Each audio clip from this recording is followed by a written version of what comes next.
माननीय सर्वोच्च न्यायालय द्वारा 29 जुलाई से 3 अगस्त तक की अवधि तय कर पहली बार राष्ट्रीय लोक अदालत लगाई जा रही है। इसी क्रम में भागलपुर जिले में राष्ट्रीय लोक अदालत आयोजित की गई। जिला और सत्र न्यायाधीश राजेश नारायण सेवक पांडे ने भागलपुर से 5 मामले चिन्हित किए हैं, जिनमें पक्षकारों को नोटिस देकर बुलाया गया है, जिनमें पहले दोनों पक्षों को वीडियो कॉन्फ्रेंसिंग के जरिए बात कर सुलह कराने का प्रयास जिला विधिक सेवा प्राधिकरण के सदस्यों द्वारा किया जाएगा।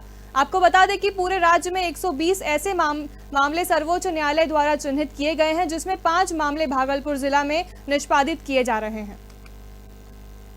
वादों को निपटा सकें, इसके लिए ये आवश्यक है कि छोटे मोटे मामले, जिसको कि हमारे दंड प्रक्रिया संहिता में भी जो अभी नया BNSS जो हम लोग कहते हैं भारतीय नागरिक सुरक्षा संहिता हो गई है, उसमें क्रिमिनल कंपाउंडेबल केसेस की सूची दी गई है।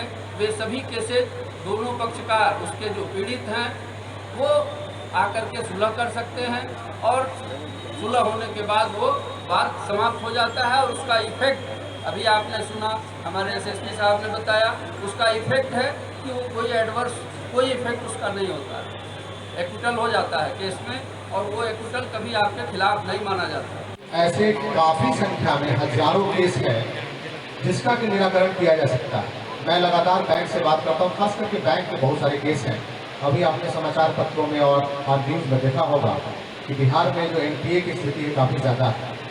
हम यदि पॉलिसी की बात करें तो कई बार होता है कि जब जहाँ NPA ज़्यादा होता है वहाँ एक डिफरेंस पॉलिसी होती है कि लोन नहीं दिया जाए, और मे भी एक बड़ा कारण हो कि बिहार में जो हमारा सिविल क्रेडिट रेशियो है बैंक का अच्छा नहीं है। तो मैं समस्त बैंक से खास करके आग्रह करूंगा, क्योंकि मैक्सिमम केस जनरेट कर रहे हैं और अभी SSP साहब ने कहा कि एक केस लंबित रहने से उसकी नौकरी खतरे में थी, तो मैं समस्त बैंक से आग्रह ये करना चाहूँगा कि अपने जो सेल्स मैनेजर हैं या जो सेल्स पर्सन है, जो मार्केटिंग देखते हैं, उनके माध्यम से पूरी जनता को आप 2 चीज़ हमको ध्यान देना। एक तो ध्यान देना है, यदि आदमी पे कर सकता है हम कोएर्सिव मेजर लेके पे कराएंगे। यदि आदमी नहीं पे कर सकता है, प्लीज जज नहीं पे कर सकता है, आप लोक अदालत में लाइए, निपटारा कीजिए। क्योंकि कहीं भी NPA रखना और अपने रिकॉर्ड को खराब रखना ये अच्छी बात नहीं, और इससे बिहार की बदनामी हो रही है और हमारे लोगों को इसका नुकसान खाना पड़ रहा, वो ठीक नहीं है। कार्यालय में एक व्यक्ति हमारे मिलने आए और उनका चरित्र प्रमाण पत्र नहीं बन पा रहा था, और पिछले ही लोक अदालत में जो उनका मामला था कंपाउंडेबल केस था, और उसका निपटारा पिछली लोक अदालत में दोनों पक्षों की सहमति से हो गया, और उस सज्जन की नौकरी लग चुकी थी और बहुत दिनों से परेशान थे, लेकिन सिर्फ राष्ट्रीय लोक अदालत में दोनों पक्ष के आने से और उस मामले के सुलझने से एक व्यक्ति की नौकरी सुनिश्चित हो पाई। इस तरीके से अनेक मामले हैं जिससे कि जो मामले सालों तक चल सकते थे वो चंद मिनटों में समाप्त हो जाते हैं और घर परिवार और टोले में शांति और हंसी खुशी का माहौल वापस आ जाता है। ये अपने आप में एक बहुत बड़ी उपलब्धि है, और लगातार पिछले कई लोक अदालत में भागलपुर में बड़ी संख्या में मामले का निपटारा हो रहा है, जिससे बड़ी संख्या में जो पक्षकार हैं वो लाभान्वित हो रहे हैं। न्यायिक पदाधिकारियों का भी जो बोझ है कांडों का, केसेस का, वो कम हो रहा है, पुलिस पर भी बोझ कम हो रहा है। आई गई है एवं एक बेंच का गठन कहलगांव सब डिवीजन में किया गया है, मामलों का निपटारा किया जाएगा, जिसमें सारे क्रिमिनल कंपाउंडेबल केसेस का निपटारा किया जाएगा एवं बैंक के केसों का निपटारा किया जाएगा।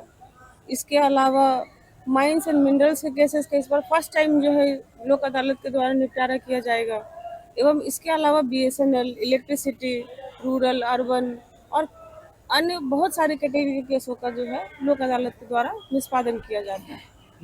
बिल्कुल का अधिक से अधिक है, जितना पहुंच जाए। यही लोगों से अपील है कि अपने अपने केसों का लोक अदालत में निपटारा कराएं, एवं आगे आने वाले समय में भी जो लोग नहीं पहुंच पाए हैं लेकिन नोटिस सर्व है, हमारे यहाँ जो है वर्ष में 4 राष्ट्रीय लोक अदालत का आयोजन किया जाता है। जो इस वर्ष नहीं पहुंच पाए हैं वो अगले वर्ष भी आके अपने केसेस का निपटारा करा सकते हैं। भागलपुर के इंटीग्रेटेड सेंट्रल कमांड बिल्डिंग के भवन में विश्व प्रसिद्ध श्रावणी मेले को लेकर बैठक का आयोजन किया गया। जिसकी अध्यक्षता प्रमंडल के कमिश्नर दिनेश कुमार ने की है। इस दौरान अधिकारियों के समक्ष कई बिंदुओं पर विचार विमर्श किए गए। इस बैठक में दोनों जिले के डीएम, एसपी समेत पुलिस के वरीय पदाधिकारी भी मौजूद रहे।